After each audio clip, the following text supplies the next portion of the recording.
Woo! What do you say out there, everybody? I want to welcome you all to the Monday morning edition of the Off Base Podcast. The podcast that is carefully crafted. The big yawn already. Carefully crafted to remind you to suck on a really big fat one if you think you're the only one, because you're not.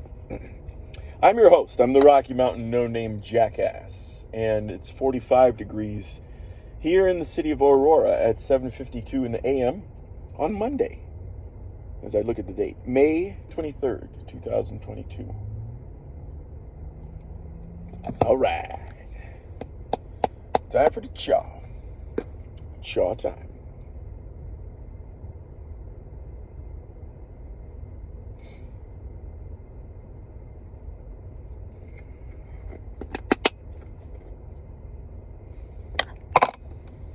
My wife's least favorite part of the podcast, and I understand it. I get it.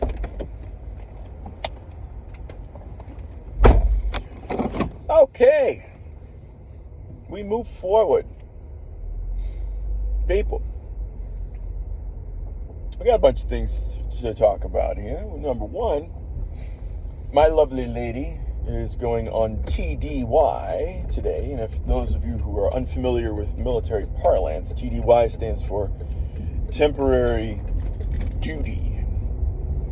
She's going right outside of Washington, D.C. She's going to have herself a nice time.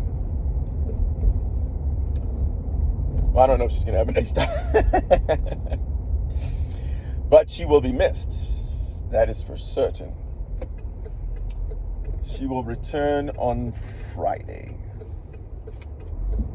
to our homestead. So it's me and the kids for their final week of school. Now let's take a step back here, just to tell you all how fucked up Colorado weather is. If you watched last week's podcast, my two podcast listeners, if you happen to tune in, it snowed here last Friday and last Saturday. Snowed in May. Not even like the beginning of May. We're in the middle of May here. I don't know what difference 2 weeks makes, but it's fucking May and it snowed. We had like 4 inches. But come Saturday afternoon, it was pretty much all gone. This place is fucked up. So normally, in any other climate that I've been in, except for Alaska, May was a fucking awesome month. It sucks here though. Other climates, you got, upper 70s, lower 80s going on every day. It's nice out. People are outside. Beautiful, right? Not here. Today we'll probably have a high of 58. It's fucking freezing, windy. When is this weather gonna change? Makes a difference, people. It colors your day, I don't know. What do I know? What do I know about the restaurant business? What movie? Yeah, that's right, Goodfellas. Paulie. All I know how to do, I know how to sit down and order food. That's it. What do I know about the restaurant business? So anyway, past that, one thing that we did do over the weekend was my wife and I got a chance to go and see the opera Carmen. And that was on Saturday. And this particular date of ours truly revealed our ages. Truly. So we had dinner reservations at a tapas restaurant called Barcelona. We had a great time there. We got there a little bit early. The place was packed at, 4:30? Did I say that earlier? I can't remember. It was packed. It was about 4 o'clock. It was 4:30. No, wait. I don't know. I think we had reservations for 4:30. Let's just say that. And we got there at about 4:15. Place was packed. And people were like, oh, yeah, just hang on. Your table will be ready. And we saw people leave the bar And we were like, hey, well, can we get a drink at the bar? And they were like, yeah, we'll come get you. But then one of the things that my wife and I really love to do, and I don't know if there's anybody else out there who's like me, but we love to just hang out at the bar and eat. There's more social interaction there, whether it's with the bartenders or the people next to you, the people across from you. It's a lot more fun dining experience. So as we sat down and ordered our first drink, we realized, hey, we should just fucking eat right here. And I went and told the hostesses that we were going to stay at the bar. We ended up meeting a nice couple sitting next to us. Actually, what was it? We had one couple, two couple, they left, and then another couple and another couple came in. So we ended up meeting four sets of couples, but really connected with one of them. I don't know what the fuck I was trying to say there. Needless to say, it was a great time from the social aspect of it.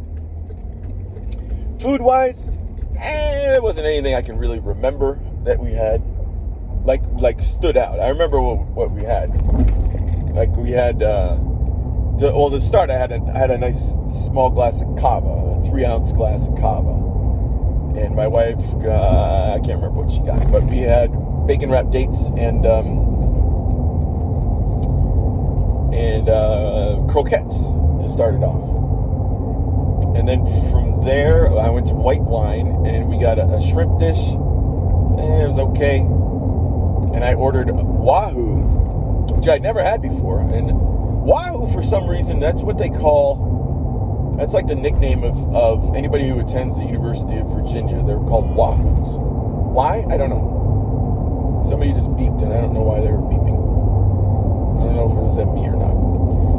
So, but I've never had wahoo in my life. I was like, I'm going to try this wahoo. Folks, piece of advice. There's no need for you to ever order wahoo at a restaurant. Number one, they're going to mark it up. And number two, there is no flavor to this thing. There is no flavor to a wahoo. It was bland as all bland out could be. Holy shit balls, man. So that was the white wine stuff. And then I moved to red. And for my red, and the white wine that I had, by the way, was really good. It was a French Chardonnay. It was delicious. Then I went to a red to have a steak with it. And I had this hanger steak that was supposed to have a truffle vinaigrette, I think is what they said on it. And I'm thinking, oh man, I'm going to get a nice piece of steak here. It's going to go down with the red wine. No, the steak was probably, I'll say 2 ounces of meat maximum, cut extremely thin, and it wasn't a good cut of meat. I think it was a hanger steak, and the truffle vinaigrette didn't taste like truffle at all. It just tasted like vinaigrette. So I was like, bleh. Anyway, my wife ended up getting a dessert. She also got empanadas. She loves empanadas. I have to learn how to make empanadas. I don't know why I'm saying it like that, empanadas. But I got to learn how to make empanadas because she loves them so much. And she enjoyed hers. And she got dessert. She got 2 desserts. Some kind of pie, but also, no, she only got 1 dessert. They gave us a flan.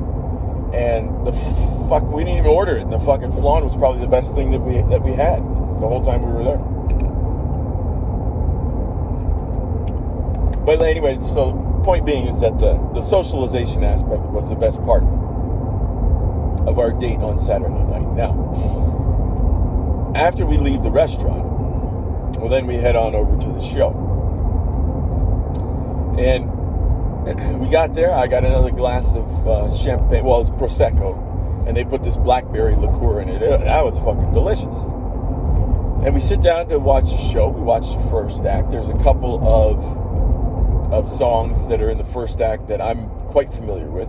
And if any of you have ever seen The Bad News Bears, The Bad News Bears has Carmen music weaving in and out of it the entire movie. So it's like dun dun dun dun dun dun dun dun dun dun. That's Carmen. Also, the overture to Act 1 is and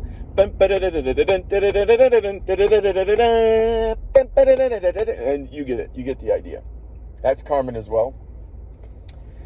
So a lot of the music I recognized in the first act. There's a tenor aria in the beginning of the second act that was also one that I recognized. Very beautiful, beautiful song. But the story was okay. I mean, we were more there to just enjoy the spectacle of it and the music, obviously. But here's where our age gets revealed. This was a 3-act opera, right? It started, I think, at 7:30. Yeah, it started at 7:30. And we didn't get back in our cars until 11. However, somewhere in the middle of the second act, I started dozing off. And I enjoy opera. I love it. But it was probably like 9:30 at that point, right? So I woke up at one point. I was like, oh, shit. And I looked over at my wife. She's sleeping. And we talked about it at the intermission between the second and the third act. We went back in for the third act. I might have seen like 5 minutes of the third act, and I was out again. So was she. I'll tell you, there have been 2, maybe 3 times now over the course of our marriage where we have taken some very, very expensive naps. And that Saturday night was one of them. Neither one of us saw anything about the third act. So on the ride home, she was actually reading the synopsis to let us know what happened in the second and the third act, so that if anybody asked us, we could tell them. But it was just a lot of fun being with her out in public, meeting people, get a chance to step away from the kids for a little bit. It was a lot of fun. But as soon as we woke up when the show was over, and I'm going to come back to the curtain calls here in a second, because these fucking opera people, they do not know how to do curtain calls. They have no clue. So as soon as we woke up from the third act, I was hungry, man. I was really hungry. And we're walking to the car, and as soon as we got in the car, I said to her, we're getting In-N-Out Burger. And she was like, well, we don't need In-N-Out Burger. It's late. We'll go. I said, we're getting In-N-Out Burger. So we go to In-N-Out, and the line, and then we got there probably at about 11:45, I'll say. 11:30, 11:45. The line for In-N-Out Burger of cars was I'm not exaggerating this, was probably 50 cars long. It was amazing. So she was like, oh, we don't need to go. We don't need to get in line for this. I said, no, I'll go inside. So I went inside. The place is packed. 11:30, 11:45 at night. And, the clientele there is probably middle to lower class. We're there. I walk in a suit from just coming from the opera, ordering In-N-Out Burgers for me and my wife. And the fucking guy in front of me, he was hysterical, man. It smelled like he had marijuana cologne. That's how much weed this dude had smoked before he went to In-N-Out Burger. This dude was so high that after I ordered and went over to fill up my water glass, I had to help him fill up his soda. He was so high he couldn't operate the soda machine. Oh, did he smell like weed. But when after Weed Man had ordered and I went up and I placed my order, it was the first time I really looked at the menu, and I realized, holy shit. Now I'm realizing one of the reasons why this place is so fucking packed. And the people behind the counter, God bless them, they were hustling. They were doing a great job of getting people their food in a timely manner. They really were. When I placed my order, I think I was order number 59. And when they had when I heard them start calling out numbers, I think it was on 36. So there were 23 orders ahead of mine. And I got my food within like 15, 20 minutes. They really, really did a nice job, I'm telling you. Hats off to them. And I tried to give the kid money at the end, and he was like, no. I said, come on, man, are you serious? You guys are working your asses off. He said, no, I appreciate it. He said, but we're not allowed. I was like, you're not allowed? Dude. I wanted to give him just a quick $5 because they were really hustling. But he didn't even take it. That's how I'm telling you, man. There's some people, some businesses out there that are good, and then some that are shit. In-N-Out's running a really, really good ship. So when I walked up to the counter, I realized one of the reasons why that place was so packed, and it is because of the affordability of the burgers. I was shocked. Our entire order came to $11 because I ordered a double and I got a regular cheeseburger for my wife and an order of fries. $11 for that, and I like In-N-Out burger. It's a good burger. My wife still is partial to Burger King, but $11 for that? That's a pretty goddamn good deal, I gotta say. I was very impressed with the pricing, and on the way home, just eating my burger before we got back on base. Oh my God, that hit the spot. Amazingly hit the spot. It was delicious. So that was Saturday night. Needless to say, as soon as we got home, we fell right to sleep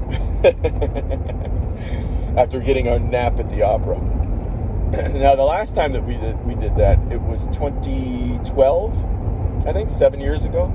So we were in our early 40s, and it happened in Vegas. We went to O at the Bellagio, and unlike Carmen, O was one of the most boring shows that I've ever seen. I mean, it was boring. And we even got the military discount to go to O. I think the tickets were still like, I don't know, maybe $200. And it wasn't even 10 minutes in, and we were both sleeping in that one. That was the other most expensive nap that we've taken. That one in Carmen. But here's the thing, though. After O, for some reason, we were refreshed. And we went out that night with a friend of ours that we met up with, and basically closed the bar that's known as the Bank inside the Bellagio. We were there, I think, till 3 a.m. But this past Saturday, 7 years later, yeah, we weren't doing that, man. We were not going out to a bar and closing it down. That just wasn't happening. We're too old. It's funny. It's funny the way that life puts its tattoo on you, So Sunday yesterday was pretty much just a chill kind of vibe running throughout the day. Like, I was doing a bunch of different things on my computer when I woke up. I woke up at like 7. And my wife, she wanted to get a workout in before she went and ran an errand. And she said, hey, are you going to make breakfast? Because I promised I'd make her Eggs Benedict. And I didn't even realize it was like 9 o'clock already. And I was like, yeah, I'll make you Eggs Benedict. So I whipped it up, put some shrimp on top of mine. And shrimp and Eggs Benedict is really good. One of my favorite Eggs Benedict of all time was when we were in Alaska at a restaurant called Ginger. They made their Eggs Benedict with Canadian bacon, but they also put reindeer sausage and shrimp on it. Oh my God, was it good. And you got to be careful with reindeer sausage, because if you get a bad batch, it's really gamey. If you get a good batch, though, it's fucking really good. That's one of the best Benedicts I've ever had. So I tried to semi-replicate that yesterday. I didn't have any sausage defrosted, so I couldn't do sausage and shrimp over mine. But it was yummy. But then after that, she got her workout in. I kept doing some stuff on my computer. She went and ran her errand, came back. I'm still in my pajamas. I didn't even really realize it. It was like 1 o'clock, 1:30. I was like, fuck. And I also had promised her that I was going to make her favorite pasta dish that I make. And we just call it Moom's Pasta, because that's what my stepdaughter used to call my wife when she, like, 3-4 years ago when she was younger. Instead of calling her mom, she called her Moom. So that's Moom's pasta. And I was making that for dinner because she's going out of town today, and I wanted to make sure that I got my workout in, which I did. It's a nice hour-long workout. I did a 40-minute walk uphill, split it up into 20-minute sessions. Another big yawn, and in between the 20-minute sessions, I did 50 pull-ups, 100 push-ups, and 150 squats just to continue to get myself, oh shit, ready for my Murph. Where the hell is, there's my ID. Oh my God, it scared the crap out of me. So anyway, about to get scanned here, and I'll tell you how the rest of Sunday played out. So, yeah, after my wife, oh, hang on. I'm about to get scanned. Morning. Hey, how we doing today? Yeah, actually pretty good. That's good for a Monday, huh? Yeah, not bad. Hey, you take it easy now. Take care. So my wife wanted to go out and buy the kids some ice cream, but I also needed mint for the pasta that I was making, so she went to pick up the mint. But then I also said, hey, what kind of pasta do you want with it? Do you want fettuccine? Do you want spaghetti, linguine? And she picked it out. And I was like, well, you know what? If you're going to the store, why don't you get some fresh pasta? And she did. She got a nice brand. And it was really fucking good. Fresh pasta is so cool, man. And it's so delicious compared to dried pasta. It cooked in like 2 minutes. It was all done. Took it out. Oh, man. And with the sauce that I made. And by the way, Moom's pasta, just to give you the quick recipe on it. All you do is you brown ground beef with about a cup of red onions. And then you throw in cumin, ancho chili powder, and cinnamon. And it's that combination of spices is really cool. Because after that, then goes in some garlic and then the tomatoes. And then you put in about a half a cup of dried cranberries. Oh man, and that mixture of that fruit with those spices, it's really, really good pasta. And you top it with feta cheese because it's more of like Greek flavors, you know. Feta cheese and mint. That's a really, really good combination, and it's her favorite one that I make. So that was Moom's pasta. She came back with the fresh stuff, and we had a nice Sunday. We watched King Kong versus Godzilla. And then went to bed. And that was that. So here we are, back on base. Denver in the foreground, Rockies in the background, lots of clouds, lots of snow on the mountains because it fucking snowed over the weekend. A bunch of bullshit. But I want to wish everybody out there a great Monday. If you're like me and you got kids who are finishing off their school years, well then God bless you. Because, hey, they're moving up. They're moving on. And summer's coming. So until tomorrow, everybody, I'll smell you later.